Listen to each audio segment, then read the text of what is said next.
So eto na nga po mga idol, grabe ang balita natin. Sumagot na po ang kupunan ni Kai Sotto na Koshigaya Alphas na pinayagan naman daw nila maglaro si Kai Sotto sa Gilas Pilipinas, pero tinanggihan ito at binaliktad lamang ng SBP.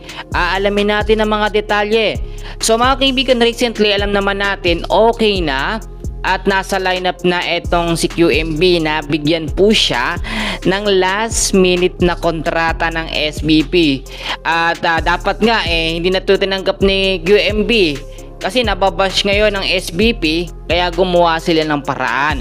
Pero alam nyo naman, si QMB talaga gustong gusto niyang maglaro sa ating national team sa Gilas Pilipinas. Kaya nga po siya gumastos ng milyon-milyon para sa kanyang pagiging local player sa ating national team.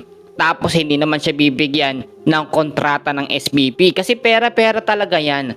Pero ngayon, yung matinding pag-uusapan natin about naman kay Kai Sotto. Maraming nagsasabi ngayon na kapasok na nga si QMB sa lineup ng Gilas, si Kai Sotto na lamang ang kulang. Actually, yung dalawa na yan, si Kai Sotto, si QMB, napakatinding impact niyan sa ating national team sa Gilas Pilipinas. Sa part naman ni Kai Sotto ay may nagsabi na hindi daw pinayagan ng Koshigaya Alphas etong si Kai Sotto sa maglaro sa second window ngayong FIBA. Pero taliwas yan sa sinabi po ng Koshigaya. At sinabi ng Koshigaya na kinausap nila mismo ang Gilas Pilipinas, ang SBP, na okay maglaro si Kai Sotto sa Gilas Pilipinas, walang problema.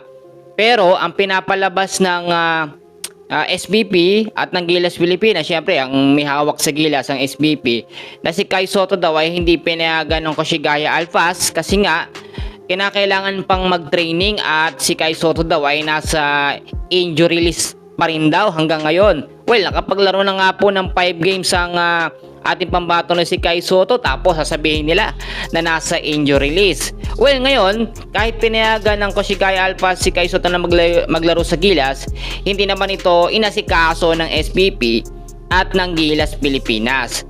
Ngayon, may napapabalita mga kaibigan na itong si Kai Sotto nga po ay possible na magkaroon ng short contract dito po sa NBA. So matindi rin yung balita na yan kasi kung sakasakali pong magkaroon ng short contract etong si Kai Sotto sa NBA, malaking impact yan sa ating pambato, lalo na yung kanyang muling pagbabalik.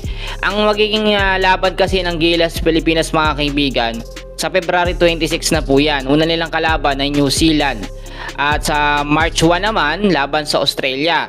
Gaganapin po yan sa Mall of Asia Arena. So tayo ang main host, bansa natin, so dapat pang malakasan po ang lineup natin. Alam nyo, kung hindi nagawan po ng SBP at ni Coach Timko na maipasok si QMB, for sure, bash na bash talaga.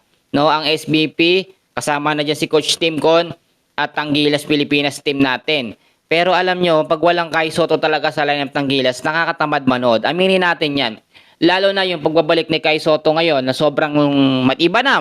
Malakas na talaga si Kai Sotto. Hindi siya basta-basta mababalya. Lumaki ang kanyang pangatawan. Pero ito pa, pahabol na update natin. Nag-commit naman na si Kai Sotto sa third window. Mga susunod na mga buwan pa yan. Third window na maglalaro siya. So abangan natin yung mga susunod na update. So dyan lang kayo. And please huwag nyo kakalimutan na mag-like and subscribe.